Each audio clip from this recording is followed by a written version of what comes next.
Good morning. My name is Renee Jones, and as you know, I'm the new literacy coach in your building, and I've been assigned to the third grade unit. And I've got to admit, I was really pleased to see that you had this time this morning, because I understand you're one of the veteran teachers. And I'm just curious as to what trends and patterns have you noticed as you've come across families and even extended families. What are you noticing?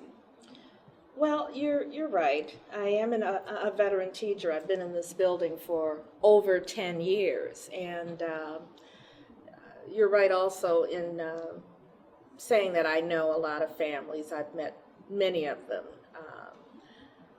But I have to say that the challenge for me has been establishing relationships and, frankly, just getting parents involved with what we do in our classroom. I'm also concerned about the fact that kids in this school just don't seem to want to work very hard. They're kind of lazy. And I think that's one of the reasons that so many of them don't get their work done and end up in trouble and having to be sent to the office. So there's a couple of things that have caused you to pause and really begin to ponder. On the one hand, there seems to be a lack of parental involvement. Absolutely. And on the other hand, students just don't seem to be motivated, not putting forth that effort that you've seen in the past. Absolutely. You know, Rhonda, I've noticed that you've signed up for several workshops. You've gone to different places to bring forth strategies. As you consider those strategies and all the new learnings that you've been exposed to, what is one strategy that comes to mind as you think about learning and how it impacts your students? Well, actually, I want to back up just a bit because it's really the lack of effort that I see in these kids that's very troubling. Mm-hmm. And I've actually used multiple strategies with them. I've gone to workshops, and I brought back wonderful ideas from those workshops. I've worked with these kids in small groups. We've done large groups, thinking maps. I've individualized instruction. I've used VAKT techniques with them. I've just done so many things, and yet they don't seem to get it. They just don't get it. Mm-hmm. So as an experienced educator that really values best instructional practices, you've gone to numerous workshops. You've been exposed to numerous strategies. And you use the term, the students just don't get it. Help me understand what you mean by don't get it. Well, I'm sure anybody who's been in a classroom knows when kids don't seem to be connecting. These kids aren't passing the assessments. They're not turning in assignments completed. They look confused. They're not paying attention, and very honestly, I've got kids disturbing the class, and I'm not getting very much help from home. Mm-hmm, mm-hmm. So there's several indicators that illustrate for you low student performance. That's right. I'm wondering what percentage of your students are not meeting your expectations? Look, I told you it's the majority of kids. They just don't get it. It's frustrating Yes, when it you is. put forth the amount of effort that you do in bringing back key strategies and really ensuring that students are exposed to content.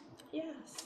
You know, Rhonda, after you said that, it makes me wonder. I had an opportunity to download some of the most recent assessment scores, and I'm wondering if you would take a look at them with me so that we could examine just how many students are not meeting those standards. No. Okay.